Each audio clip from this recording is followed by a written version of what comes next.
some random Twitch person with 10,000 followers retweeted us. So maybe we'll get some folks in the Twitch chat who are very confused as to what they're showing up for. Where's the video game? Why isn't there a video game going on? No. Kyle if we and go I back did,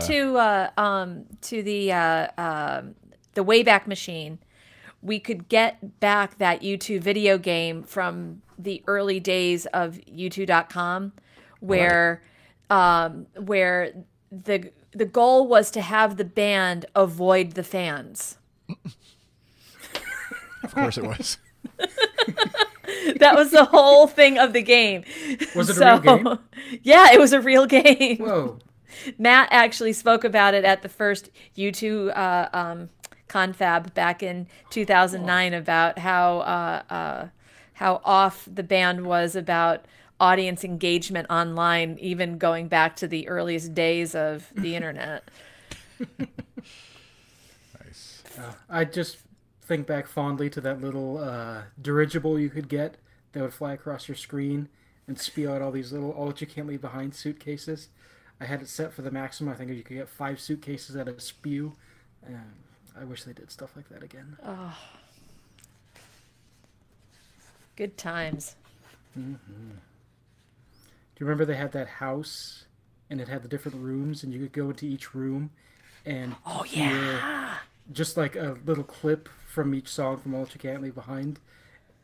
Oh, it was exciting. All right. Those were the days. Yeah. Now they charge you $40 and send you cracked jewel cases. Don't even get me started on that. I still haven't got mine yet, even. So yeah, I haven't seen mine either. I don't even know why. I mean, I don't know if it's just the deluxe versions or what, but I mean, they're making versions of the album on CD. They come in the little cardboard cases, which to my mind are much nicer than the jewel cases. The cardboard cases are the deluxe edition. The jewel case is the, and the from what I've been able to find, the jewel cases are the standard edition with just the 13 songs. Sure. Okay. Yeah, the cardboard ones are so much nicer. I had forgotten that the cardboard CDs came with the vinyl box set. So I was thrilled when I was unpacking the vinyl box set and like, oh, I've got the CD now too. That's great. Yep. Sorry, Kyle, if you're out there, I had to reset the chat thing just because the color was bugging me. But looks like the bot thingy is working. I wish I could align it nicely. So, Chris? Fit. Yes. How do you feel about, by the end of this podcast, you are going to be the single at U2 member with the most knowledge and experience with discussions of this album? So you will probably be the most knowledgeable person about this album on staff. I'm actually planning to... Here, I'll show you. I'm just going to go... Where's this one? I'm going to go oh, I can't do that. I don't have anything like dirty laundry or anything showing. Oh, that's all Sherry now. There's my Christmas tree. Anyways, I'll put I'm going to freeze frame on myself so it looks like I'm paying attention, but I'm actually going to leave. I just couldn't find where it is here quick enough to play the actual joke, but no, I'm kidding. Gain dynamics. Okay, well, let's do this thing. Alrighty. No problem, just trying to orient noob. Yeah, see the window, frickin' stupid chat gets cut off. I don't understand. Sorry. It's supposed to be at 100% scale, but it's like cutting off. Looks like Kyle is swearing at listeners or something. I feel frozen. Are you frozen? I think we're all frozen. No, nobody's frozen. I can see you. No, yeah, we actually had this happen with, was it Tesula and the last time Songs of Experience? Anyways, if it seems to be doing a much better job of whatever your end might drop. Can you hear me, Ian? Oh, yeah. Yeah, so your audio might, or sorry, your video might barf on your end, but the audio seems to be coming through and your video comes through to me because like nothing stopped Kyle, if you're watching still, correct me if I'm wrong, but nothing stopped on my end, what I see, and presumably what the streaming folks would see. And so it kind of compensates by cutting your bandwidth incoming, I guess, to make sure the stream outgoing stays going, I think is the gist of what we've figured out. Or it's something completely different and I just have it backwards. But yeah, it looks like my bandwidth dropped for a while. I don't know. I'm just not going to worry about it because we're going to record the audio, and that's all that really matters in the end. It's all about the music. It's all about the drums. Excuse you. Putt. That's all I have to say. All right. Something is... Wait, stop. Why is it quiet? Oh, because it's on volume A.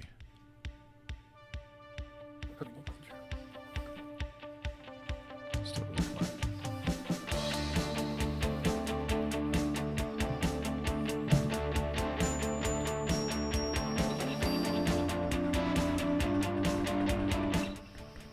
All right. Hello and welcome to the U2 podcast, episode number 75. I think I've got that right. Talking all things U2 album news, tour dates, and reviews of recently released albums, as the case may be. Tonight, part 2 or part 3, part 2, part B. I don't know what we're at. We're going to be talking about Songs of Experience again. So if the hour and, what did you say it was, Sherry? Almost 2 hours of the previous episode wasn't enough for you. Plus the B-side we did, I guess, a couple episodes back. If that wasn't enough for you, then we've got more. And there's probably more coming because the staff at U2 would just want to talk about it, and hopefully you want to listen to it.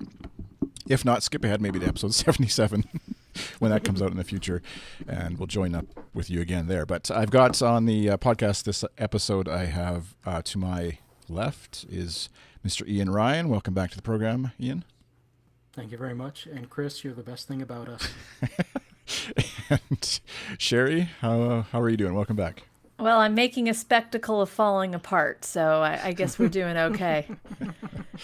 We've got, your husband says we're looking good on the TV as well. So yeah, he's piping it through. Yeah. We have one of those smart TVs because everything in the house is smart. So well, thanks. I wouldn't go that far. Oh. No, just kidding. You haven't met my dog yet, have you? That was a dig at your husband, not you. All right. See if he'll talk passengers with you ever again. All right. Before we get to the roundtable, as it were, the review of the Songs of Experience, just in terms of some follow-up and some miscellaneous stuff that's happened since last we talked, there's some new tracks on Spotify. U2's kind of in the promotional efforts for this album. They've kind of got the divide and conquer mentality going with some new tracks going to Spotify, right? So the What's Going On cover and the Little Things That Give You Away a remix. I haven't actually heard either of these. Have you guys heard? Are you Spotify folks? I tuned in very briefly ahead of the podcast this evening and did a quick listen. We've got something up on Bits and Bytes about it as well. What's Going On, the Marvin Gaye song, goes back to, for U2, going back to, I believe it's 2001, when they did a cover that was supposed to raise funds for a couple charities. And then when No Doubt was opening for U2, Gwen came out and sang the song with Bono as well.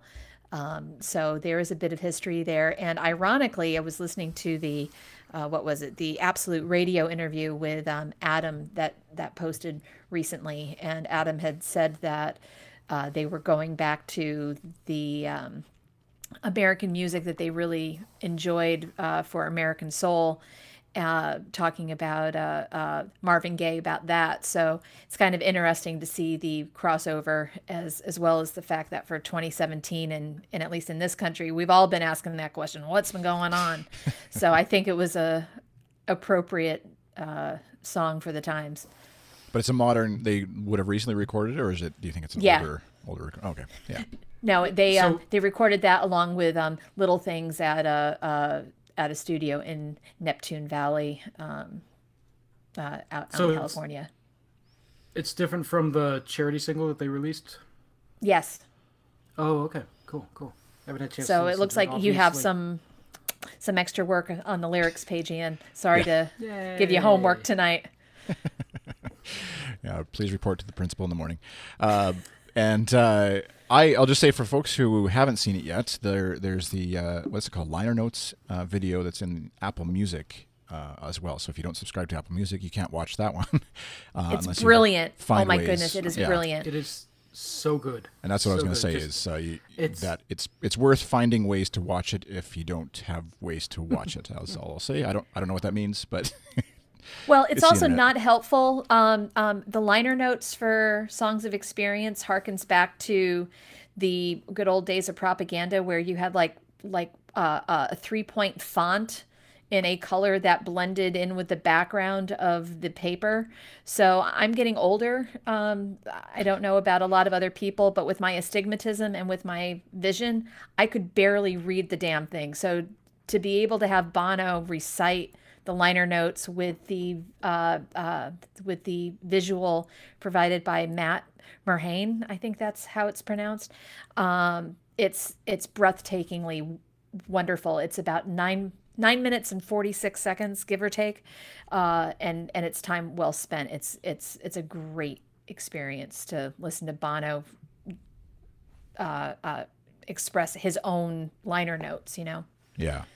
Yeah, with the music intermixing and the visuals that go along with it, it's a beautiful piece that it kind of makes you wonder, like, why don't they do a good music video like that? But anyways, that's a whole other discussion for another episode. Nothing against some of the recent ones. I'm not putting them down, but Well, anyways. For me, I love when they do these kind of multimedia things where it's like narration plus video or whatever, and they haven't done anything like this, it seems like, since a lot of the Vertigo stuff. And I mean, there were things that went along with Atomic Bong, but since then, it feels like we haven't seen anything of this. So I love that they're doing this again, and that they released such a damn good one. Yeah, that they were willing to put in the time and effort to produce it and let someone run with it, and presumably either gave them the freedom or had the artistic or creative input to guide it to where it landed. However, whatever the process is like there, but. And whatever the mix is that they use on that clip of The Showman, I hope they release that as like a remix single, B-side or whatever. It just sounds so cool. Yeah, it gives the song it gives the song good new life, I guess, that might be needed for some folks who can't wrap their head around The Showman otherwise. If that's you, we'll get into that later in the podcast. But and then at Liren Hollick, we'll say, said tweeted, small correction, it's Haim, pronounced like Haim, Haim, High-im. How would you pronounce that? Haim? Haim? Yeah, might be my Canadian accent. That's anyways, correcting me on my pronunciation of it from the last episode or a couple of episodes ago, and she or they said, he said, excellent, go listen to them, which, based on Lights of Home, if nothing else. If that's your first experience with Haim, then go check them out. So, we're going to, like I said in the beginning, we're going to do another review from a few different perspectives here on Songs of Experience, and running our way through all the tracks, including some of the bonus stuff on the deluxe edition. And I'll try and keep my comments to a minimum, since I already had one and a half almost goes at this, but I'm sure I'll interject here and there. And like I said last time, we're not, unlike previous album by album or song by song discussions we've done of their albums, we're not going to be interjecting music, just to not set off any alarm bells with U2's lawyers or YouTube algorithms or wherever they happen to be watching and listening. So they just seem to be a little more litigious this time around, and which I guess is understandable. They want to protect their music. But anyways, first up, Love Is All We Have Left. So, go ahead, Sherry. Technically, it's not first up, and I wanted to toss this idea out there. Wait a minute, that's not the first song. I don't actually have the CD yet, so I don't even know. Back, Ian, when was it? About 1986? U2 did Beautiful Ghost, Introduction to Songs of Experience, where they took Blake's intro and set it to music, and Bono sang the lyrics on that. It was from the poem "Hear the Voice of the Bard" that opened up Songs of Experience. So just on a whim, my dear husband had put Beautiful Ghost on before playing Songs of Experience, and what a missed opportunity for U2 with this album. They should have put this on as a hidden Easter egg at the start of the album, instead of putting an Easter egg on at the end. And I just wanted to see what your thoughts were about this particular track. And Ian, go ahead. Do you have a? What I've always wondered with this track is how much of it came from the actual Joshua Tree outtakes and production, and how much of it was created re-release of the Joshua Tree, or what was it, 20th, I guess, at the time. I love it. I understand how it could influence U2 at that time, especially given just like what a kick their lyrics had going from War to Unforgettable Fire and then Joshua Tree. I mean, they just went to another level, and you can see Bono's inspiration coming from the poetry of Blake, and so I understand why they would relate the Joshua Tree to the song. But I would be really interested in seeing how much of the music, how much of the performance was created in '87, and how much of it was made or like fully fleshed out in 2007. All right. Can we now go on to track one? Are we? Sure, Dad. Sure? Let's do it. So. Are we there yet? Yeah. Love Is All We Have Left. Besides the segue you mentioned, or the Ghost, I want to say Ghost in the Shell. What I'm trying to play. Beautiful Ghost. Beautiful Ghost. Thank you for rescuing me. I'll just say, I know, Ian, you're going to start us off here, but I love that they started an album with something other than just like an obvious rock song, I guess. So that's all. I'll interject and then run away, Ian. Yeah, I love that they didn't start with a crowd thumper. I mean, if they do start the show with this, it's going to be kind of ethereal and atmospheric rather than energetic and like chanty. And I really do like that they did it this way. This is the first album since, I guess, Beautiful Day on All You Can't Leave Behind, where it wasn't, it didn't have some sort of chant or some sort of like thing where you could see they really wanted the audience to follow along and throw their fists in the air and go along with it. It was just such a wonderful experience to hear this be the start of the album. And I know people have complained about how there's the auto-tune in it, but I mean, Bono used vocal effects on other songs. Zoo Station starts off with him going through vocal effects. If we can get around the idea that this is auto-tune, it is just another vocal effect. And one of the other things I really like about it is how he refers to she. Now you're on the other end of the telescope, 7 billion stars in your eyes. 7 billion stars in her eyes. And for me, it kind of ties back to the like Lemon. She is the dreamer. She's imagination.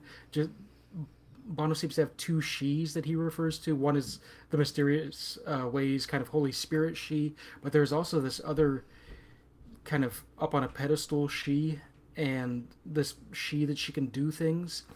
And I think this is more in line with she is the dreamer, she is imagination, where it's this person experiencing new things with all the potential in the world. And yeah, I love it. How are you, Sherry? Well, this is, this song and 13 are the bookends. They are the two songs that don't directly flow with the other 11 tracks on the album, but without the bookends, the album makes very little sense. It's really interesting because the writing of the whole album almost feels, like Bono and Edge's experience with doing the music for Spider-Man: Turn Off the Dark. There is a stage quality about this entire album. There is a defined story. There is a defined beginning, middle, and end.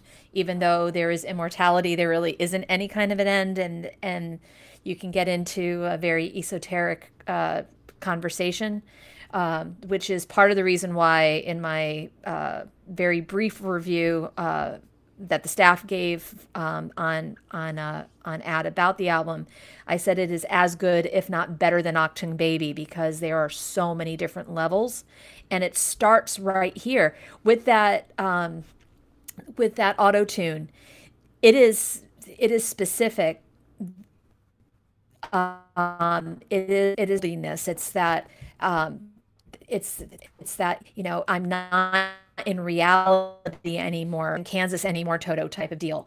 And going back to the she, I think that is the protagonist. You've got a little of your own vocoder effect going on, Sherry. Just so that you get this protagonist, which you can assume to be Bono, but it could be anybody, standing at the pearly gates wanting to get in, having the conversation, and who has been that driving force in Bono's life, who's up in heaven? Well, it's Iris. It's his mother. There's a reason why the bass line in Love Is All We Have Left is similar to Iris. There's a reason why when you go into Lights of Home, it calls back to Iris. There's a lot of that callback going on. And I also pointed out that there are no drums in this particular song. There's no heartbeat. It's like almost all soul. And, you've got the abandoned child, a baby cries at the doorstep, let me in, or, it's so deep. It's not a traditional album opener, but it sets the stage for the content for the next 12 tunes. And, it's a very powerful and deep song. And it reminds me a little bit of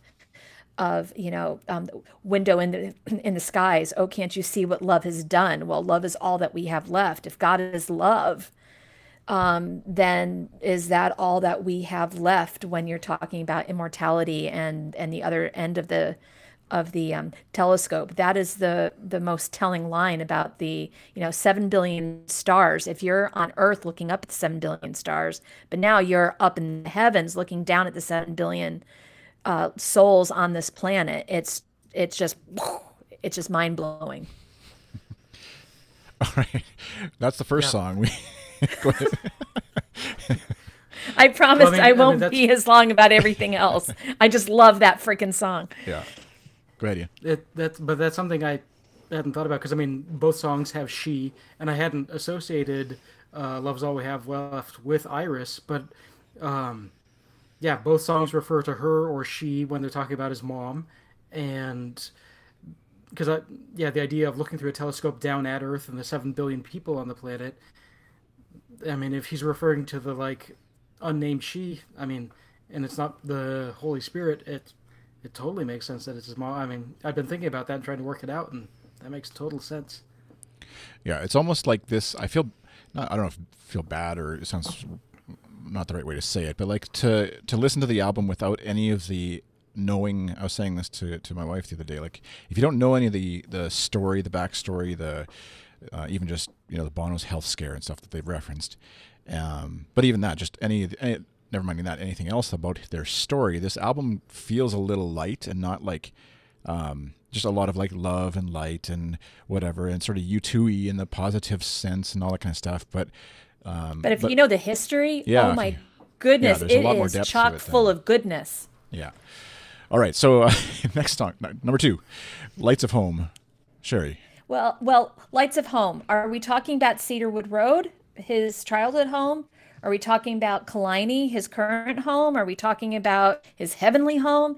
That generality is what makes this song. And I know that in the last podcast, people, thought that the album peaked too soon. This is one big song that starts off almost like a Western. You kind of expect the dust kicking up as you're entering in, saying, I shouldn't be here because I should be dead.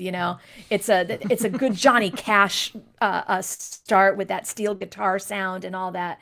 But the minute I heard it, I'm like, oh my gosh, this is the callback to Cedarwood Road. It's got the same guitar sound. And of course, you're talking about the lights of home, which is kind of, duh. But then you get into,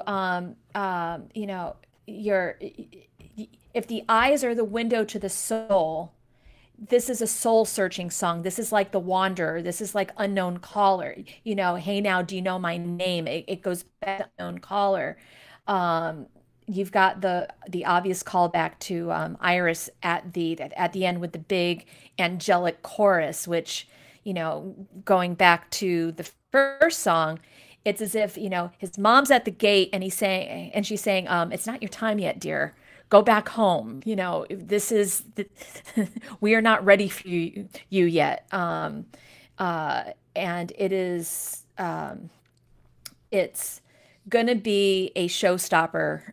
I totally expect this to take the place of Cedarwood Road in the experience set list for sure.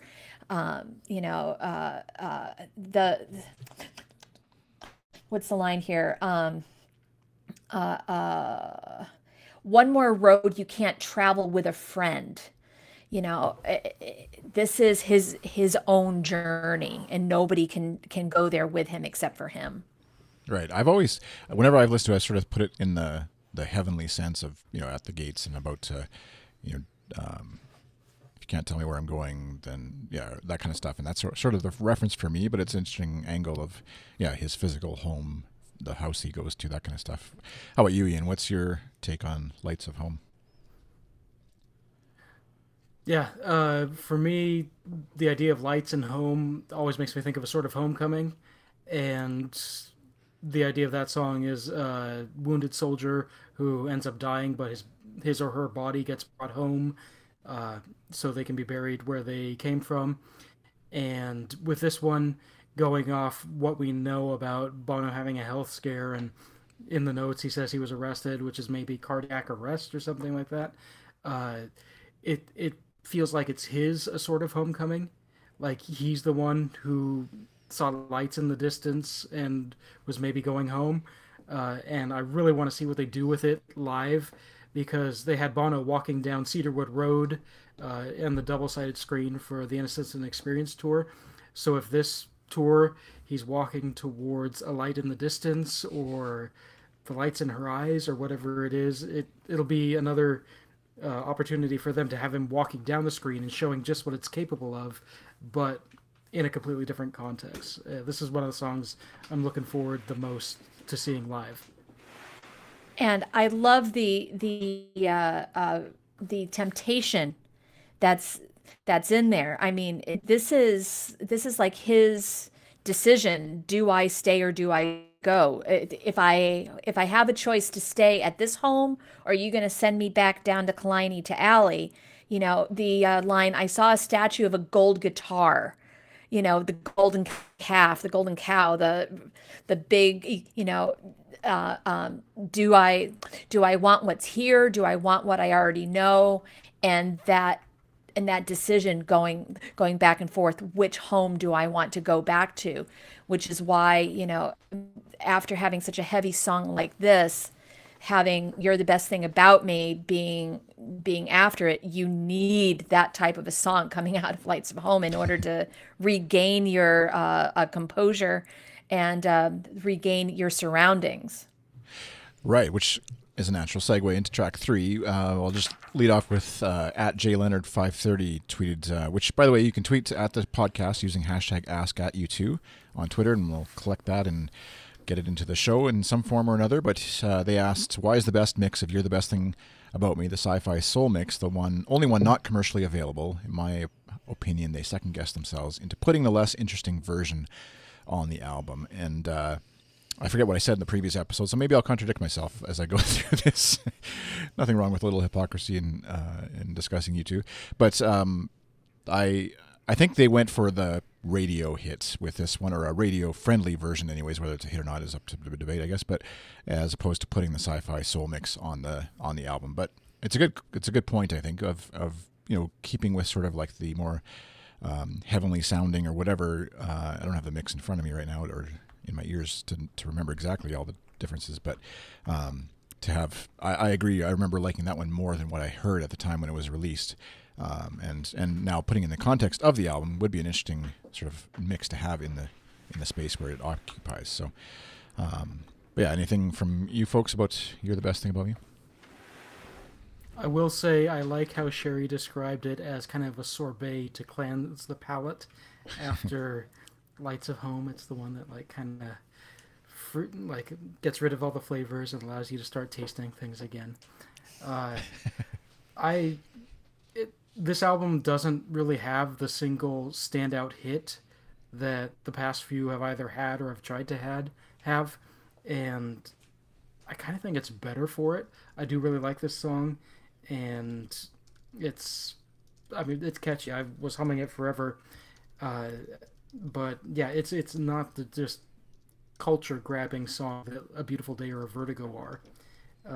I do think I know, in my opinion at least, why the mix that came out is the official one rather than the sci-fi mix.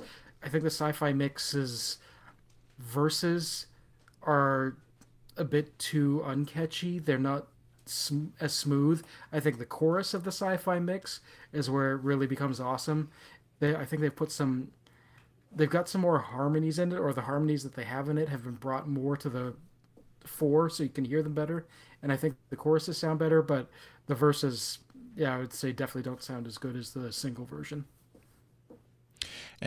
Go ahead, Cher. It's they needed a radio-friendly song, and I'm not sure how many other songs that they have on here could be universally played across a variety of different radio stations.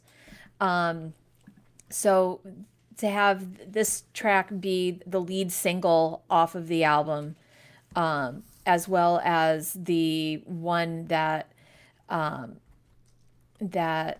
sits in the number 3 position on the album, seems like the best option, I guess. If you think back, the number 3 song on Pop was what, Mofo. Number 3 song on Joshua Tree was With or Without You. So it's nice to have a lighter hearted song in the number 3 position on an album. But thinking about the storytelling from track to track, what's the one thing that could draw Bono back home? It's Allie. So if he's, up in the esotericness, what can bring him back down to earth? What can pull him back? And it's Allie. So after going from Lights of Home, it makes total sense to go to an Allie song. And it's not the first time that they do it on the album, which we'll get to later on in the discussion. And at Ken Cunningham 3, the third, asked, when do you think an alternative version of You're the Best Thing About Me will be released? I'm not sure, maybe commercially he's talking about, because obviously there are versions that are out there, right? And so, do you know what he's asking? They released so many different versions of this song on almost a weekly basis, and I think that they did that in order to drive up the YouTube numbers to get it charting, because that's how they factor in charts nowadays.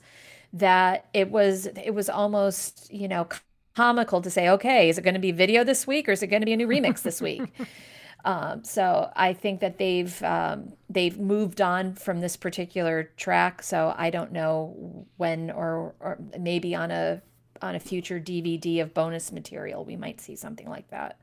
Yeah, in this day and age, it wouldn't be. It's pretty easy to throw out a digital single of any type, and just it's up on iTunes, Spotify, go play it, whatever. You don't have to necessarily send out a actual CD or whatever, printing and all that kind of stuff if they wanted to. So, but we'll see. Track number 4, Get Out of Your Own Way, and I'll just repeat. I think this is the weird part of being on this side, but. Yeah, every time I listen to this song, and even this morning, my 5-year-old daughter said when it was playing, said that this is her favorite song on the album. And it's not my favorite song necessarily, but it's my favorite Edge background vocal song, the O's that he sings in the background. I tweeted a little joke about it a couple of days ago, but when you were at McDonald's? Yeah, Wendy's actually, I think, yeah. Yes.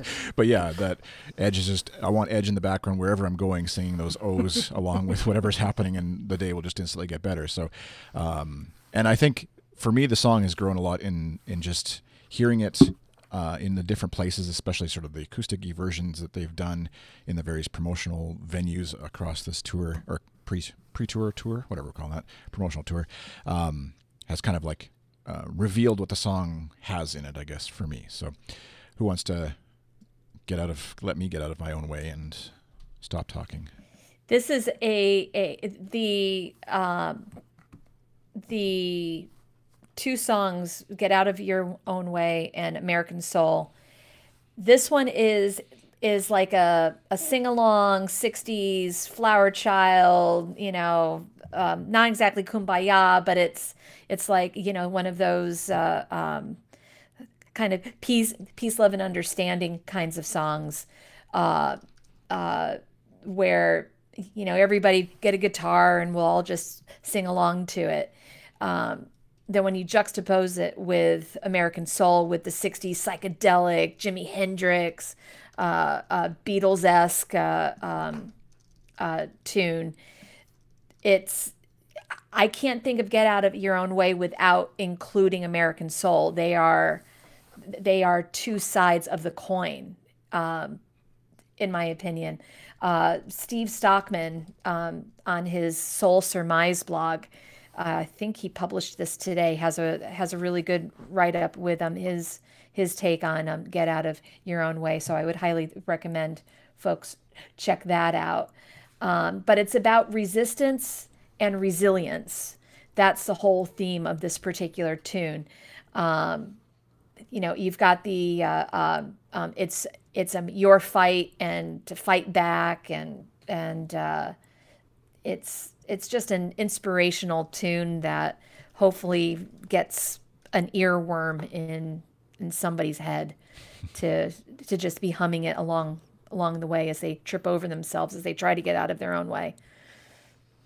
For me, it's probably the song that represents the split personality of the album the most. Yeah. Because the first verse is very clearly about his daughters. I'm guessing it's his daughters, and just how they need it.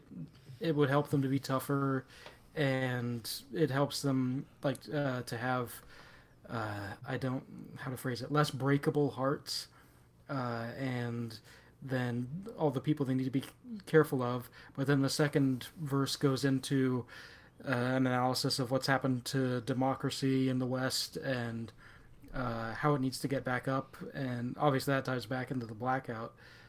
It's just, he shifts from the first verse to the second verse, talking about very clearly different things that both still need the same prescription for success or for recovery. And it's also a song about free will. You get to the slaves are looking for someone to lead them. The master's looking for someone to need him. Now it's easy to pick that apart as the slave versus the master, but I see that as the master, meaning the big dude upstairs. People need him in your life. I see that as more of a spiritual commentary than one on pure slavery. That people, because right after that you get to the promised land is there for those who need it the most. So he is intertwining the personal freedom with your free will to make your own determination, to make your own way. So I thought that that was a interesting turn of lyric. Well, to me, that's pretty. I always personally think about the current American political situation when I hear Of it. course. 'Cause it's talking about liberty, getting a smack, and then Trump needing people to like listen to him just because he's so vainglorious. And is that the right word? I don't know. And then I don't think it's a coincidence that he used the word slaves, given how Black Lives Matter and stuff like that. Yeah. I think it's all very much on purpose, and yeah, it's. I like the song. I can't say it's my favorite on the album, but as with every song on this album, I don't skip any of them, and there's always a U2 song on any album where I kind of just want to press skip. I don't necessarily do it, but I kind of want to. This album, I don't skip any of them. Yeah, that's how I've been too. Thoughts on the Kendrick Lamar bridge or bridging of the two songs? I mean, like it's the outro sort of spoken word rap at the end of this song into American Soul, and I think last episode I referenced how I wasn't sure, maybe in the B-side I did at the end, but how I wasn't sure if I wanted to have that there every time I heard the song, and I can now say upon further reflection, updating my review as it were, that I like it. It's not something I'm whatever bothered by or annoyed by. It's just it's something different from a lot of U2 albums, obviously, to have another artist that obviously in the mix right up front, prominent. And I think, like Matt had said somewhere, is like a beautiful bridge between these two songs and helps almost connect them in a way. So, but your thoughts on American Soul, Sherry? I had one of my tweets get talked about on SiriusXM's Volume channel, where I had said that the Kendrick Lamar bit is the stuff that Bono wanted to be able to say, but because of Bono's reputation, he might not be able to get away with it. So I think that the Kendrick Lamar bit is critical in linking these two tracks together.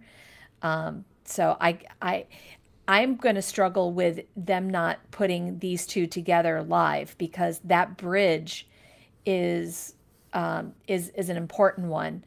The visuals that they used on Saturday Night Live for American Soul with the Kendrick bridge in between, I could totally see that on the big screen for the concert. This is, to me, what I wanted out of this album. I wanted a hard rockin' tune. I wanted something that harkens back to The Fly, and I think this was the track about a year and a half ago, where there was Edge and Jackknife Lee and Adam in a rehearsal space, and they played like 15 seconds of the new tune, and I loved it then, and I was thrilled to have it back. And I'm not upset that it references Back Volcano, but I wish that Volcano didn't exist, because this is a far better song. So you can send the hate mail to Tasula at waiting for her to pop up here. So you've got here, you've got the Hold On Brother John, Too Many Mothers Weeping. You've got the link back to John Lennon. But I'm also thinking that, Brother John, if you're thinking biblically, are you thinking about John, the disciple, and how in the first few verses of the book of John he's talking about love and light? You've got that type of a tie-in. You get to the there's a moment in life where a soul can die, blah blah blah. When you believe the lie, I could totally see The Fly believe with the big red lie in between popping up. Point. So. Good point. Yeah. So I can see there being a even like a small little medley going on with that. But yeah, the Jimi Hendrix, the psychedelic guitar, all that stuff. This is one of my favorite songs on this album. Yeah, there's a Bullet the Blue Sky kind of edge to it as well. No pun intended. That would kind of lend itself to medley-ish or some sort of stuff, or replacing Bullet the Blue Sky And as then, the sort of America Rant or whatever. well, I could see this leading into the whole refugee part of the show, and I did an article about the refugees of Songs of Experience, that at the heart of the album is 3 songs about refugees, and this is the first one. So I could see them going off on the whole refugees imagery, and then leading into the changing of the hearts and the minds, which they have been doing now for the past few tours. Yeah, I think Sula in the chat is, I don't know what the emoji is or whatever that she sent, but let's just say it's not repeatable on air, maybe. No, I'm just kidding. I'm just going to sort of pause. This won't be in the official podcast that goes out, the audio version, but since we've got 8 or 9 people watching on Twitch, if you want to help us out on Good Stuff, if you, somewhere above my head here, there's the heart button, and if you hit that, if you're signed in anyways, hit that, and we're trying to get up to 50 followers on Twitch this year. Helps us out with just some behind the scenes stuff here at Good Stuff. That would be awesome. Yeah, Kyle just tweeted or not tweeted, posted the goal in the Twitch chat. So that's a little interjection. Back to the show. Anything? Ian, what are your thoughts? So in my opinion, Kendrick Lamar is maybe the most important current American artist. To Pimp a Butterfly is possibly the best album of the past decade. And to have him coming in and doing the bridge, it's almost like a separate bonus song within the album. Kendrick is so good at talking about racial issues. He's so good about talking about social issues. He's so damn good. And to have him there being the bridge from this fight back prescription, and then going into American Soul, which is more of a diagnosis, it kind of feels like, and his declarations apply kind of equally relevantly to both sides of the situation. I have no problem that it borrowed the chorus from or the bridge from Volcano, and that was basically from Glastonbury before that.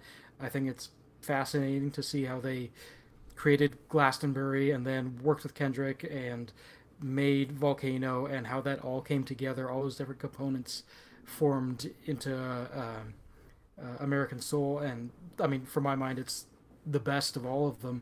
They've just been refining this concept that they obviously couldn't let go of, and that just, or at least Bono couldn't let go of. It just stuck with them, and now they've experienced it like this. And yeah, I love it.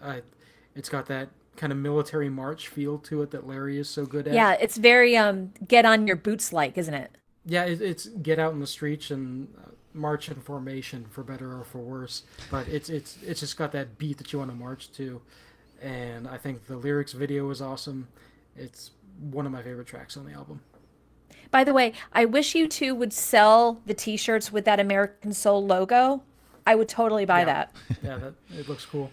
Yeah, like I'm trying to remember back to I think Ian, you were maybe on the Vertigo or the How to Dismantle the Vertigo album, anyways, the How to Dismantle Atomic Bomb discussion, anyways, of the sort of artwork and stuff. And it feels like they're reviving a bit of the interesting artwork and visuals and stuff. Probably inspired by the Songs of Experience, the tour that followed, just having the sort of visual extravaganza that they did with that.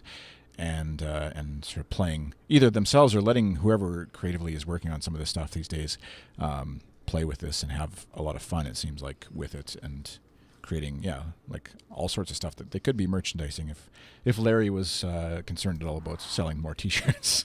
Back on his game. Yeah, exactly. Instead of beach towels and umbrellas, come on. Both are for protecting us from water. There's a theme here. But we'll get to that later. Yeah. I know one of the big things about American Soul that's bugged people is the line "You are rock and roll," and I've heard people talk about it's corny or just dumb. The way it ties in with Volcano, where Volcano is about people discovering the power of music and discovering what rock and roll can do for someone. And I mean, I know rock and roll hasn't been the primary cultural music for about 20 years now, but I mean, when rock and roll clicks with somebody, it can work wonders for them as an art form. And when he touches back on the personal self-discovery that rock and roll gave him in Volcano, and then ties that into what rock and roll culturally has meant for America, I yeah, I think it's an awesome choice of turning the phrase and having that same thing have two completely different points of reference that are equally valid and equally potent for a person. Yeah, it's not only the country, you are rock and roll, but it's you and I. And then, but there is no them, there's only us. It's that collaboration.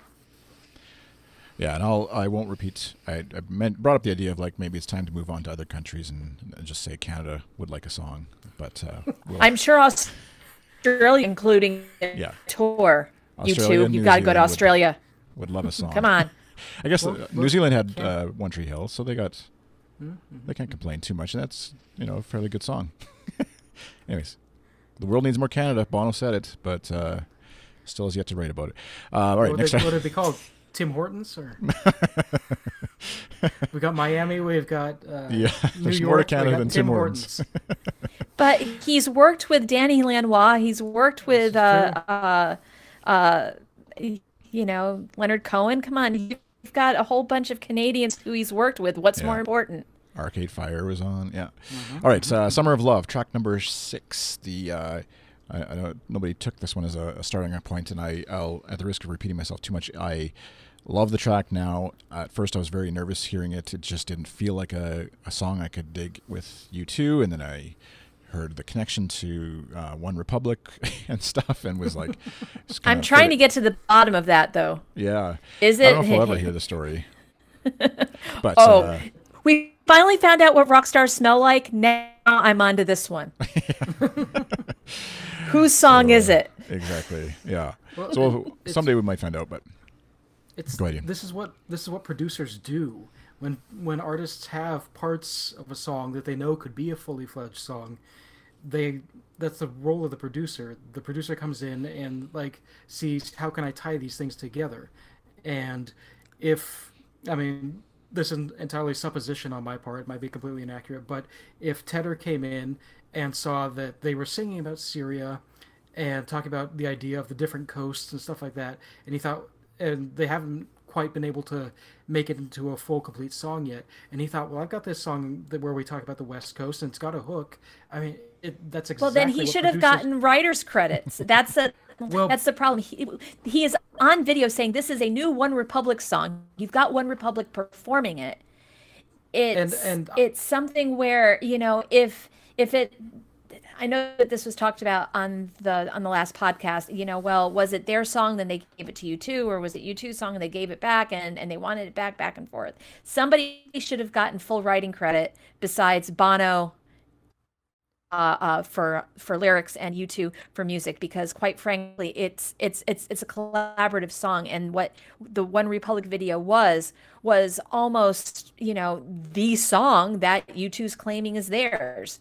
So I would just, especially after Tedder had the issue with Halo with Beyonce and Kelly Clarkson and that whole shenanigan, you would think that there was a lesson learned there. So if it's a U2 song, then why would One Republic claim it's theirs? If it's a One Republic song, why would U2 claim it's theirs? Well, but I mean, I'm not.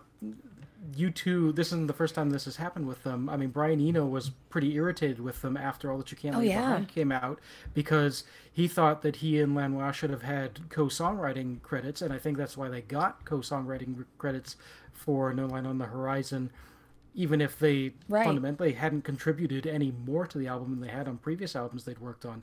But we don't know what the details of their contracts are. I mean, maybe he was able to get a better deal with whatever he negotiated as a producer. And I mean, it would be nice to kind of see all the details and everyone that is involved, but it's their business situation. And for me, it makes the song like more interesting as a piece of curiosity, but it doesn't affect the song itself at all for me, and I will be happy to hear them play it live.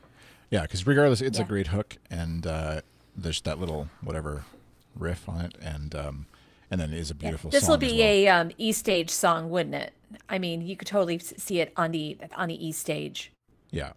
Well, when they play it in New York, Lady Gaga can come out and just start strutting around the stage in her heels and bikini again. Love. Yeah, it'll be awesome. This is There's a the album. There. Go ahead.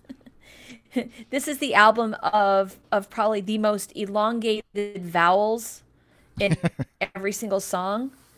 And this one in particular, it's the O song. You know, there's an I song, there's an E song. This is the O one. Yep. All right, we got to keep moving. We're going to keep trucking. Track number 7, Red Flag Day. Ian, your thoughts on this one? Yeah, this is probably the song that I hear in my head the most off the album. It's, for me, it's kind of like Vertigo, but without the catering to be a single. It's catchy. It has an awesome hook. It's about political stuff and personal stuff. It's about refugees wanting to get out of Syria, and they're on the North African coast, and they just want to get across the Mediterranean. And for me, it's so much like Vertigo. But yeah, it wasn't designed to be a pop song. It was just designed to be a good song. And I'm not talking smack about Vertigo at all. I love Vertigo, but this was just designed to be a good song that had just basically a continuation of the story from Summer of Love. And I was listening to a podcast a few days ago from the New York Times, and one of the people talking on it was in the studio with U2 about a year ago, and he said at the time the lyric was "Baby, get out of the water," about getting from somewhere dangerous to somewhere that's potentially more dangerous in the hopes of getting to somewhere safe. I love stories like that where you can hear how their songs and their thinking about songs evolve. And I just like how it's a new wave sound about the new wave of refugees hitting the coasts. Mm-hmm. Mm-hmm. And any comments on the? Sorry, I just noticed maybe we dropped the stream somewhere. But any comments on as far as just the sound of the tune? It has a bit of a older school sound, or is it a new sound? I don't know. But like just the that idea of it sounds like I think I said police song in the last episode. For me, it was one of those ones where I thought I thought it was gonna be a skippable track, or a track I was gonna skip on repeated listenings, but like Ian said, I keep sort of humming the melody in my head. All of a sudden, I can't even place it right at first, and then I recognize, oh yeah, actually I'm humming. Well, it's that combination. It's that combination of Two Hearts Beat as One and Refugee. It's. I can't not think of the War album with this particular track. It takes you back to 1983. Yeah. Yep, couldn't agree more. I mean, it feels perfectly at home currently with the subject matter and where it's placed on the album, but at the same time, if they were playing The Refugee and then led into this, it would sound completely natural and realistic. Apparently on Twitch we lost audio and video for a bit, and then it went to a beer ad. So there's your. I was just actually thinking about. I wonder how this song will play live, if they play it live, and what it'll sound like, because it does have it's a deep lyric, but a poppy, not very big sounding song, and I'm just it'll be interesting to see how they actually play it live, whether they can pull it off and and give it. Yeah, I don't think we're gonna see this one live, and I think this will be the one. You stop. And I do believe this will be the one people will be getting up to get their beer for. Right. Heresy. Not Ian. He'll be giving everybody the stink eye as they walk past him if they. You sit back down. You sit back. You have GA. Shut up. Who told you could leave? All right. Speaking of telling people to leave during a song, the track 8 is "The Showman," Little More Better, which, as we talked about last episode, ticks off a few linguists or English grammar students. Yeah, it's a song for fans. Of course, he's going to do something to piss off the fans to get them talking. It's perfect. Ian, any thoughts on the Showman on your listenings? This is probably just like listener bias, and it probably plays out across all their albums, but there are two like really noticeable grammatical things on this album, and a little more better, and You're the Best Thing a Boy. Yeah. And I've been told that in Ireland it's normal to drop out, I don't know what part of the grammar it is, but the word about in situations like that. So if you say you're the best thing a boy, it sounds totally normal. I have relatives that live in Southeast England, and they will drop out what is that, the indirect object, I think. So they'll say like, I was in kitchen, and I guess it's just a grammatical tick of the area. I have to go to hospital. That always throws me off. Exactly. But the only other time I can think of something like this was in Moment of Surrender, where he goes to the ATM machine, and it's just redundant. As far as the song goes, it kind of feels like a Kings of Leon song. It sounds like the sort of song that you would sing at a bar, and maybe they were going for karaoke cred. I mean, if a bunch of people up on the stage going "Little More Better," right. And you can hear the sound of the crowd in the background. I like it. Like I said, there's no song on this album that I skip, but to my ears, it's probably the least necessary song on the album, especially coming after how Bono described it as like a warning letter to fans. I thought it'd be something a bit more sinister and dark and creepy, but no, it's just having a good time. You just got to be careful about. One of the things I do like about the lyrics, though, is when Bono puts the onus on the fans when they sing along, that they're just encouraging it all, and he's sharing the blame because he's such a generous guy. Right. It's the lightheartedness of it hides the fact that there is deep introspection and self-deprecation going on here. I love that he says, "But you know that I know." It's like we read the blogs, even though I say don't read the blogs. I know what y'all are talking about, and you know that I know that I know that you know that you know that I know, and you know more about me than I know about me sometimes. That it's just that banter that I can appreciate within it. The whole thing about the showman praise his heartache will chart. I mean, that's like saying every artist is a cannibal. Of course your experiences are going to chart. Crikey, look at Taylor Swift. All of her heartaches chart. So this is something where the first line, "Baby's crying because it's born to sing." It goes back to Magnificent. I was born to sing for you. Everything's a song. We'll get later on in the album where he's telling his kids to sing their song. He's right at the day I was born to sing. So there's the fun. Once again, this is another song I could see them out on the E stage doing, and just getting everybody to sing along. It's just a fun song, but it's a little deeper than people realize. Yeah, that's it's another one where hearing it, you might, if you don't know the story behind it, you don't recognize the depth maybe in the lyrics, and it sounds like a song that's like a bit of out of left field for U2 to be doing in 2017, I guess. And I'm curious to see how it performs live, and how they do it in the arrangement and all that kind of stuff. If it's an E stage or whatever you call it, song, or they do full band and really rock it out and sort of a little wink to the audience kind of thing with it, or whatever. But I'd like to see Bono with a set of maracas going back and forth with it. Right. Really, really ham it up. Yeah. Which you could totally see him getting into character for it. So yeah, we'll see. That's a discussion for another episode, is just the arrangement and the whatever of the next tour, and how these songs slot in presumably into some sort of similar story but different story like they did on the IE tour. So, but we're going to save that for another episode. Number 9, track 9, is The Little Things That Give You Away. Ian, you have some thoughts on Little Things? Yeah, so like I said in the B-side, I think this is just a phenomenal improvement over the live version.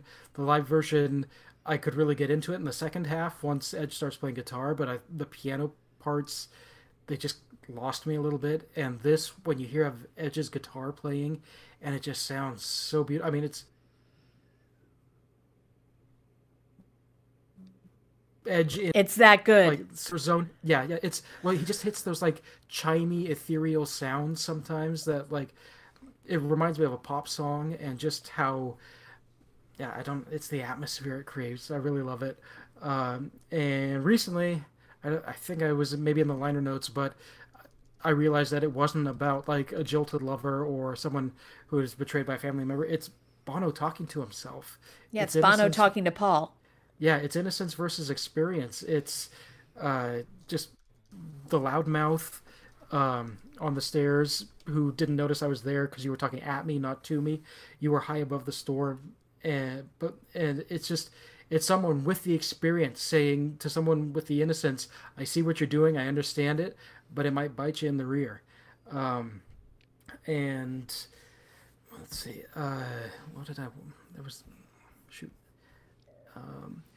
Oh yeah, I wanted the other thing that occurred to me was Bono's "Bullet the Blue Sky" rant on the Innocence and Experience tour, where it's Paul yelling at Bono, like, "Have you forgotten who you are? Do you see what you're doing? Do you see who you're hanging out with?" And then this is the response to that. This is Bono lecturing Paul, and I just love how the two albums interplay with each other, and how much the whole Innocence and Experience concept is intertwining and working with itself between the two albums and the tour and all the stuff associated with the releases. And it's also interesting to listen to this on the vinyl. I mean, I'm not an audiophile snob, but listening to the vinyl as opposed to the CD or the stream, it's so much better. Dare I say a little more better going onto the vinyl. But the way that they broke the tracks up, the first side goes through American Soul. Then side 2 ends with little things that give you away. So you do have, an album of, or rather part of the album ending with the end is here sometimes. Well, then go and get vinyl number 2 and pop on side 3 or side 1 or whatever you want to call with that one. I loved this song live on Joshua Tree Tour.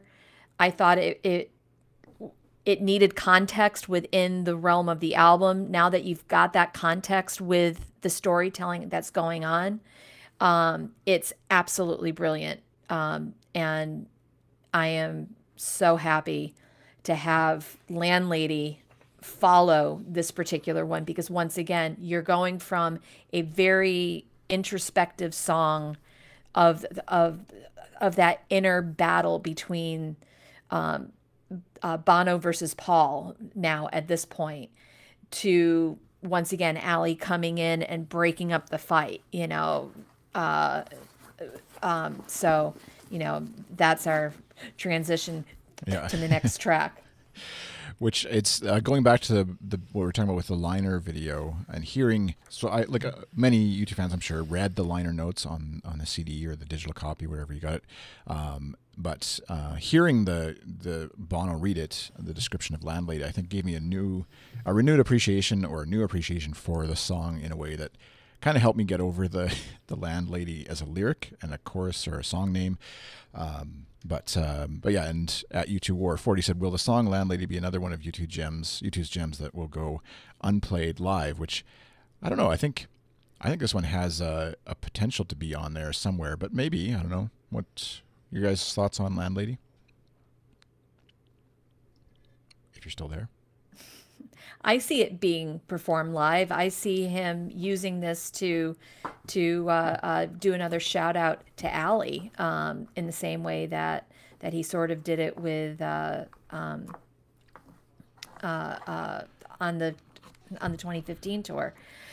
This is, we're back on the other side of the telescope. So now we're hearkening back to track 1. where is it here? Landlady takes me up in the air. I go where I do not dare. Landlady shows me the stars up there. So it brings you back down to earth. She's got you back down to earth. You're looking back up at the stars. And I think that the whole line is she whispers, "Don't do, just be." That is the gem of this entire song. Mm-hmm. Because Bono just does nothing but do, right? Yeah. I struggle with the rhyming space with space and the few lines before that one. It's better than the coffee is cold, but it'll get you through. You know, compromise, that's nothing new to you. I don't know. At least those are two different words, but I get your point. And then, yeah, whatever. That's just sometimes Bono throws those in just for fun. But yeah, and I think, like I said, it's grown on me in a way that I didn't. I thought I would kind of be stuck on it as a lyric and stuff. But Ian, how about you? No digs on Electrical Storms. It's not necessarily my favorite song in the album, but I can appreciate it as just a love note to his wife, and I love some of the poetry at the end. One of the lines that really me was, which one was it? I'm just looking up the actual lyric. Just where did it go? It's the line about if the road was straight, it would be too long. And it's like referencing the fact that it's the difficulties and it's the curves in the road that can sometimes bring flavor to the relationship and make things work out. It's the shared struggle and how you both survive when you come through on the other end that can bring like value and personality to a relationship. And yeah, I think this is probably Bono with his best lyrics since, I don't know, like maybe even pop. I liked a lot of the lyrics on How to Dismantle an Atomic Bomb, but the 90s was their high point for lyrics. But the song like this, he's just written her a lovely, lovely poem and put it to music, and I think he did a superb job of beating that goal. I feel like the last 16 lines we shouldn't be privy to. Those are far too personal. I almost that's never feel stopped him. True, but that is what you want your partner to say about you. And if you're a sentimentalist and you're not crying by the end of this song, then you've got to have your heart checked, in my opinion. The start of those 16 lines, every wave that broke me goes back to every breaking wave. So I love the interplay of some of the other songs that he's written specifically about her being used in this particular track. It's just such a lovely tune.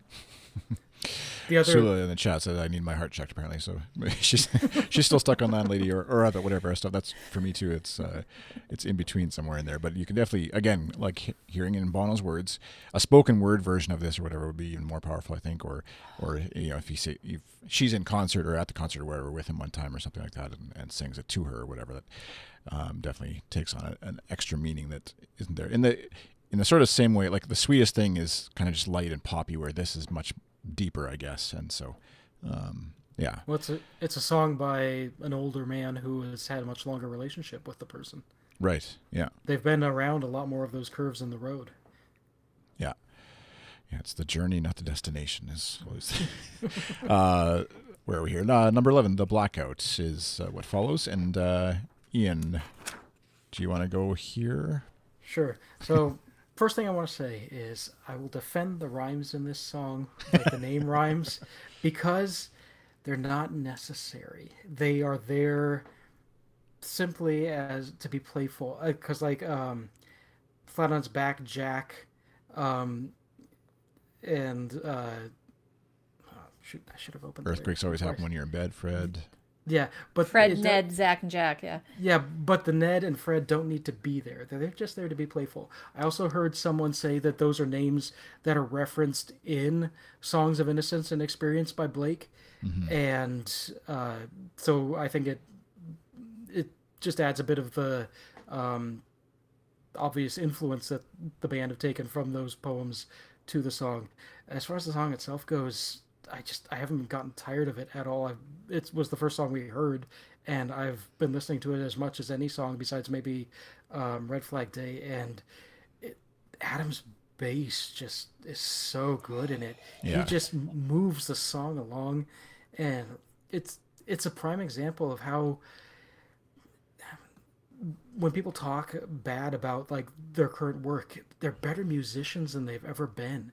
The way they play music and make music is just so much smoother than it's ever been, and I'm so happy that they're still a band and still making this sort of music, and yeah, making me think.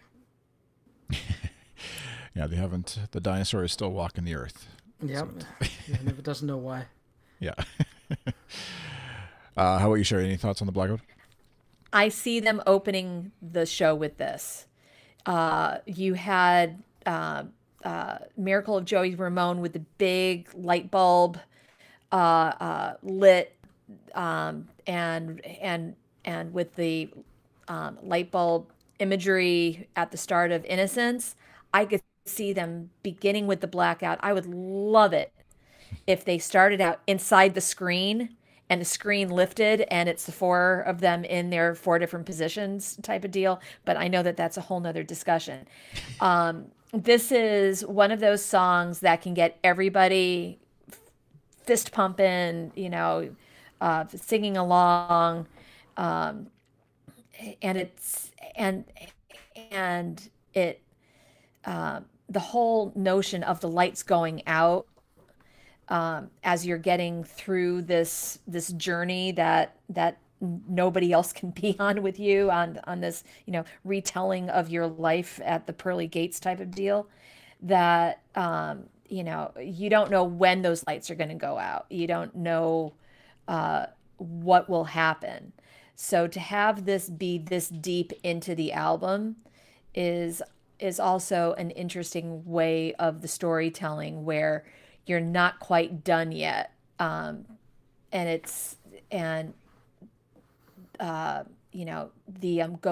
go easy on me, brother, please don't make the wrong decision type of deal. It's a song that I liked from the very beginning. It's a song that I will crank in the car, and it's going to be one that will get the entire arena pumping. One other thing that I'll talk about later with another song, but I like to compare this song with the lyrics of Love is Blindness. Love is Blindness is about not being able to see and not wanting to see. This song is about being in the darkness but learning how to see. And I think there's another song coming up that we're going to talk about that I think is a better example of this, but there's a lot of contrast between this album, and not just Songs of Experience, but Achtung Baby and the ideas that are hit upon. And I think if it doesn't show what different people the band members are, at least shows how Bono has grown and how much of a different person he is than he used to be. But yeah, we'll talk more about that later.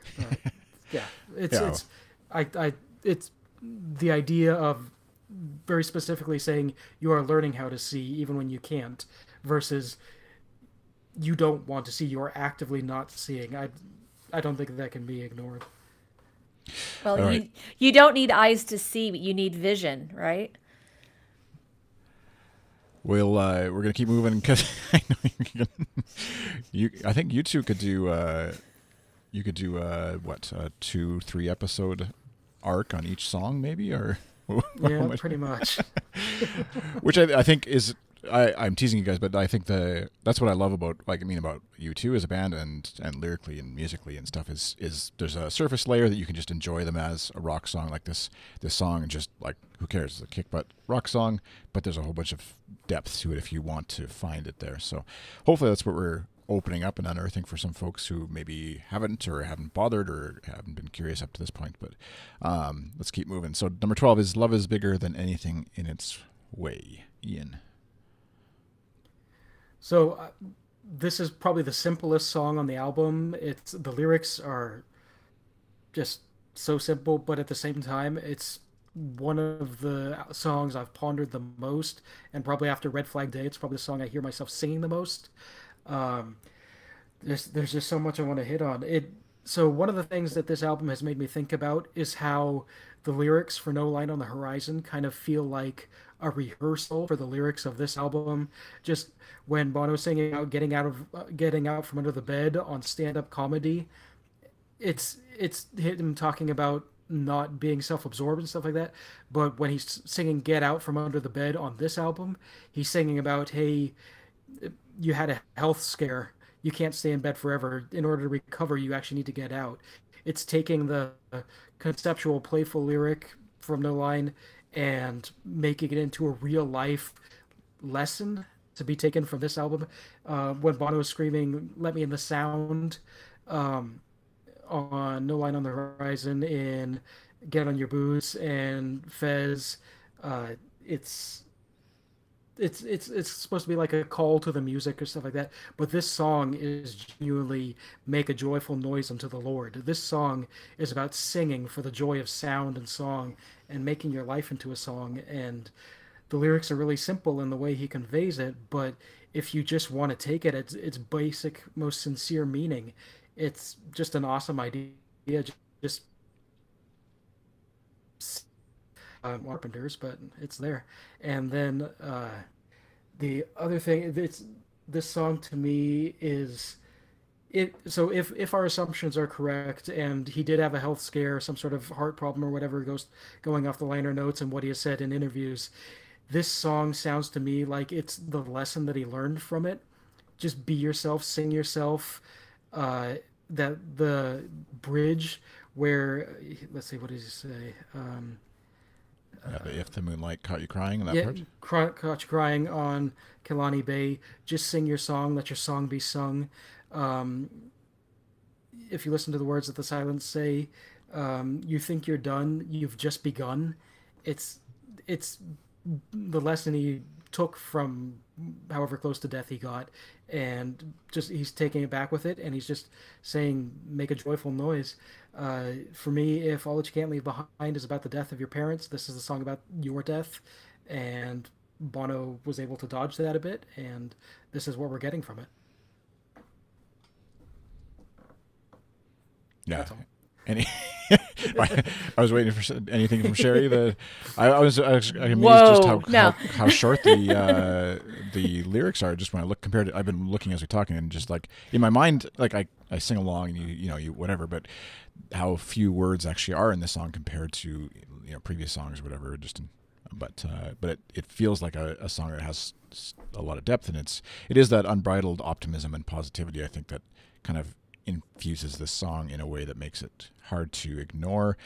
Again, as long as you're able to give U2 the ability to be U2 and have a positive outlook, optimistic outlook on life, and not be so cynical that you think the world is terrible and nothing good can come of it, I guess. So there's my you've got 2 cents. You've got soon, sing yourself. I can't remember everything because it's so fife and drum. Yeah, so once again, sing yourself. This one, I kept thinking of Surrender from the War album. Papa, sing my song. At the end, and then here's Papa telling the kids, sing your song. It's once again, it's that back and forth, which I just love the depth of it all. And going back to No Line on the Horizon, I was just thinking about it. Breathe, where he's singing, sing your heart out, give me a sound, give me a sound. It's just all these ideas that were touched on in No Line on the Horizon that it feels like he actually found an application for with this album. Well, your life to him is your song, and for Bono's life has been his singing. I mean, Bono Vox, good voice, right? So he's using song interchangeably throughout all of this. And I mean, the band has traditionally said live is where we live. Well, you know, you're doing your song live. So it just feels like, you know, you're taking 40 years of career experience, pitches 13 tracks plus the bonus material. You went a little Skypey there, but I think we got the gist of your message. But speaking of 13 tracks, 13 is the 13th track on the album. There's a Light. Sherry, you want to lead us off on this one? Yeah, this is the bookend to close out the main part of the album. You've got the obvious callback to Song for Someone, but this, for me, I have yet to get through this song without crying. I've yet to do it, and I've listened to this album nonstop since it came out on December 1st. It encapsulates the journey that he's been on. At the end, you know, with all that darkness, if you follow U2's, you know, story biblically, that light, you have to hold on to your faith. And Bono has said that in the year or he had his own personal apocalypse, he had his own question of faith, and this is his, you know, coming around and saying, I might have almost lost it, but I didn't lose it, and you can't lose it. 13 is also an interesting number because that was the age right before he had lost his mom. I think about our friend Beth, who finally met Bono, and he wrote in her Achtung Baby liner notes, "Stay 13," because that's the age of innocence type of deal. So the significance of that number and the significance of it being the 13th track on the album as well, there's a lot more to it than just, you know, it just being a number. Yeah, I hadn't connected the age part thing too, which is just yeah. Yeah, that's the age of your innocence. Before he lost his innocence, he was 13. Yeah. Ian, any thoughts on 13?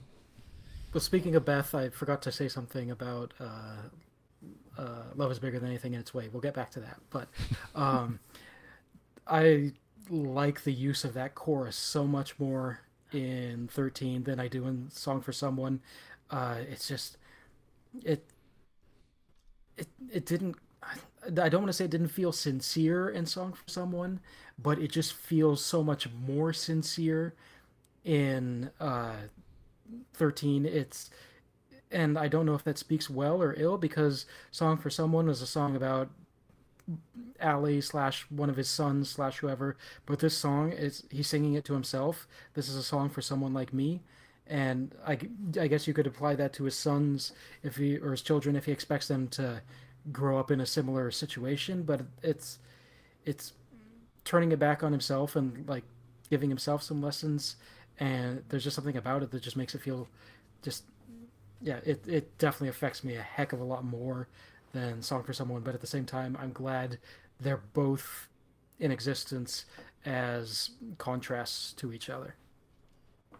And if you use the word song and life interchangeably, because, you know, I was born to sing for you, going back to Magnificent. If you were given the song, you were given your life, and for it to say the song for someone like me, this life was for me. This was what I was given. It's that ultimate aha moment. An interesting little U2 trivia. If you search on Google for U2 lyric and then the number 13, one of the first results is All I Want Is You on U2.com, because the URL is U2.com/lyrics/13 for some reason, I think. Maybe in whatever their CMS it's coming up. So just throw that in the conspiracy pile for why it's coming up that way and what they did. I'm sure Bono had something to do with that. And Alphabetically, maybe. yeah. Yeah, I think as an album complete, if you don't count the deluxe version, but just the original album as God intended it or whatever, the 13 ending I think is perfect, and you could happily be complete, I guess, with that. The deluxe version includes Ordinary Love. I don't have which version of it it's called, but in front of me, but that included. So I don't know if there's anything worth mentioning there other than U2 seems to like that song and wants to keep referencing it. But is there a connection there that you think, aside from love obviously being a thing, and what they're sort of referring to and why they've included it? Well, it's the extraordinary mix that made it onto the album. Right. I think that they wanted it to have a home somewhere because that was the track for the Mandela film, and it was good enough for use in this particular way. But I also think that if this is an album about love and light, life is all about finding peace with the ordinary in your life. So I think that if there was ever an album to put it on, this would be it. All right, and then not Ordinary Love, sorry, that's what we just discussed. Book of Your Heart is track 14. Ian, are you? There's been a lot of fans loving / and then the other side is hating, or not hating. I don't know what they're not liking. Anyways, this song as much. Where do you land? Can I actually take a time out and go back to something that we talked about earlier? Sure. Sorry, I don't mean to disrupt the flow. Beth Nabby posted a poll where she said love is, and then the options were like love is blindness, love is bigger than it's bigger than us, love is bigger than anything in its way, and just going back to the earlier love is blindness versus the blackout reference, this album is such a contrast to where they were in the 90s, because love is bigger, it's bigger than us, but love is not what you're thinking of, versus love is all we have left. It's back then the lyric like allows room for hate or for distrust or whatever, but love is all we have left means love is the only thing that we've still got. It just again speaks to the change in the band, and I apologize, I should have remembered to mention that earlier. That's fine. To Book of Your Heart, I like this song because it's kind of creepy. It's like the Book of Your Heart, one tiny mark, an entry in the Book of Your Heart. It's written on skin, and I like the Book of Your Heart, where I mean you make an entry into a book like you would a diary, but if you make an entry into a heart, you wound it, you hurt it, and it's just a tiny little pinprick, and just the way he says this is our wedding day, it just sounds creepy. Like, this is not a good wedding. This is not something that should necessarily be happening. The long descriptive passages. Yeah, I know, where we don't know what to say. I like it just because it's a little off. It's a little, it's not quite sinister, but there's just something not quite right about it. It kind of feels to me like Deep in the Heart. Deep in the Heart. Yes. Has always felt like there's a bit of a menace to that song. Same with like Disappearing Act. These songs have a menace to them that doesn't show up much in U2, and so it feels a bit off coming from them, but at the same time I love it when they do it, just because it does make them a much more well-rounded, fully fleshed out act. Yeah, there's a darkness to it that isn't there on the rest of the album, almost yeah, an edge, as it were. Except One edge tiny probably mark. isn't very prevalent in that song. All right, and finally, well, not finally, but finally for me anyways, on the version I listened to, is Lights of Home, the St. Peter's string version. Nobody picked this as a jumping out. Obviously, the song itself is the same, but the strings is a string-heavy version, and it reminds me a lot of what's the Radiohead song? Burn the Witch. Yes, Burn the Witch, thank you. Has that same kind of urgency that the strings give it that was on that. I think you could probably line those two up and have a pretty close match there. But any extra comments on the St. Peter's string version of Lights of Home? It feels like this is the version that should be reserved for special occasions, like when they'd have the full orchestra for Original of the Species. This is the version where if they have to do some like gala or some special recorded performance of the song, this is the version they should play. Which allegedly they did play it with the BBC orchestra that's coming out in whatever that is next week, I think it is. That's going to be on the BBC anyways in the UK. So, yeah, my hopes are that they did that full on, not just... I don't know when they have the time to like work out how that's going to actually play with a full orchestra and when they fit that into their schedule, but I'm glad they did based on the little preview we got of All I Want Is You. But yeah, I hope it's as good and has as much energy and will give us a little bit of a hint maybe of the live performance that we'll see on tour with this song. But Sherry, any thoughts on Lights of Home? Well, strings? just that we as in the collective we, there's a the St. Peter's strings. Well, is that St. Peter's Basilica? Is that St. Peter? I think, and a few others agree with me on this, that it's this, the pearly gates, that you're meeting St. Peter at the pearly gates, and that's sort of the way of saying that's the home that I'm talking about in this particular song. And I will gladly allow Bono to tell me that I'm wrong on that if he decides to come onto the podcast someday. One other thing that I forgot to mention about 13, if you noticed, the song starts without drums, but by the time the second verse begins, you've got the slight drumming coming back, and as the song continues, that drum beat gets more strong, and it's that heartbeat coming back. It's the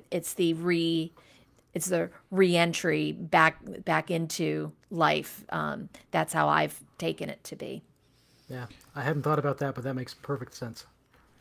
And that's what we'll close on. Maybe does somebody want to mention the Kygo remix? I don't want to be completely dismissive, but someone. I love it, and I want the Kygo remix live in 2018. We'll see you at the rave. In closing maybe for this episode, the thoughts and the depth of analysis that either puts you off some of this kind of discussion or you really love this kind of discussion. But I would love to know how much of it is in the same way that other bands, you overanalyze stuff with Led Zeppelin, or what's this doing here and why is this on this album and all that kind of stuff, and on this album cover and all the kind of things like that, where as a band, how much of that is intentional and how much of it was a happy accident, how much of it was divinely inspired or whatever. And just to be able to put this to Edge or Bono and say, okay, listen to this episode and tell us, like, are you legitimately putting all this depth and thought into it? Is it someone else helping you sort of connect all the dots, like Gavin Friday or whatever along the way?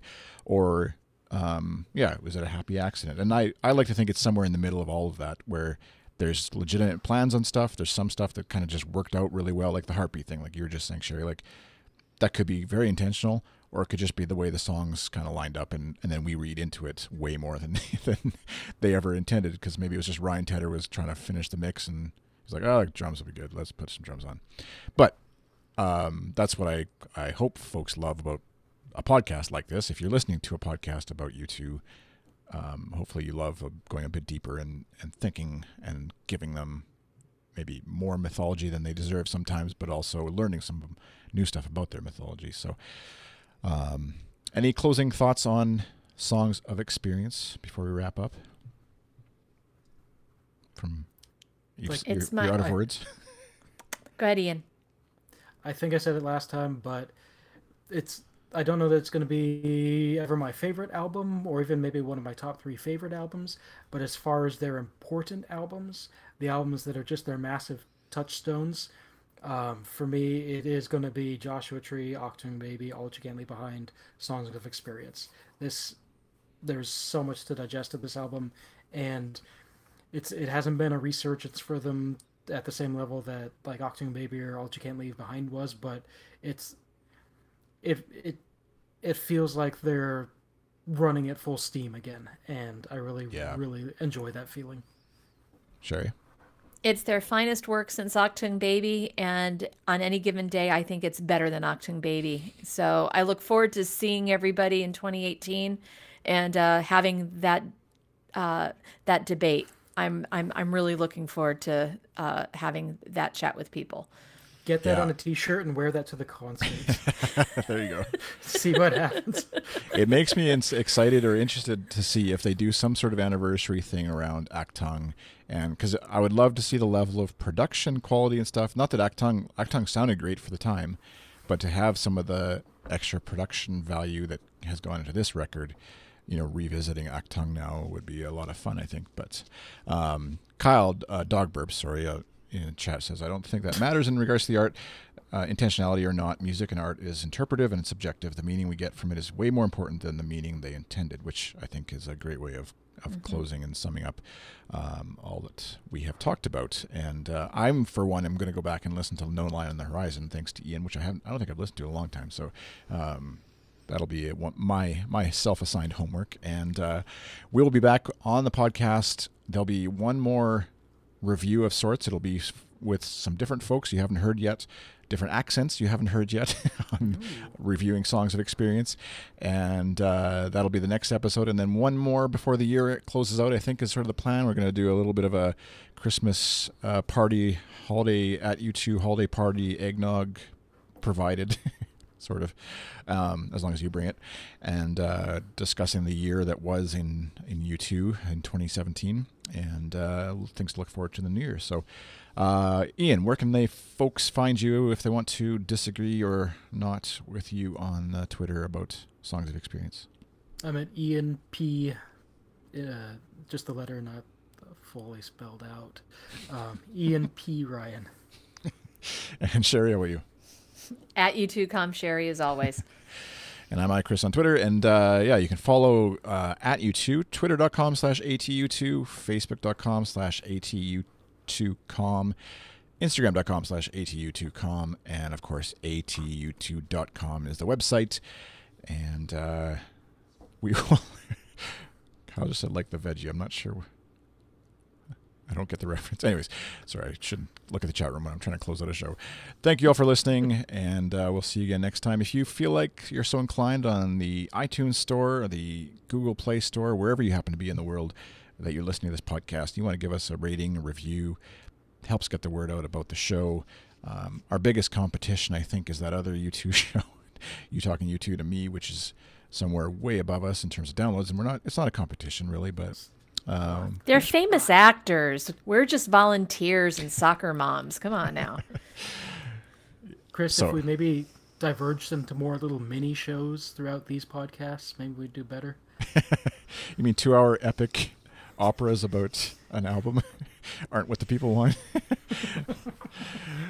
Yes, we'll have to come up with our own shtick that way. But anyways, feel free to throw us a rating or review in wherever you happen to listen to podcasts. It would be much appreciated. It helps get the word out about the show. And share with your friends, share with your family. And thank you for listening. Hope you have a great day. Bye.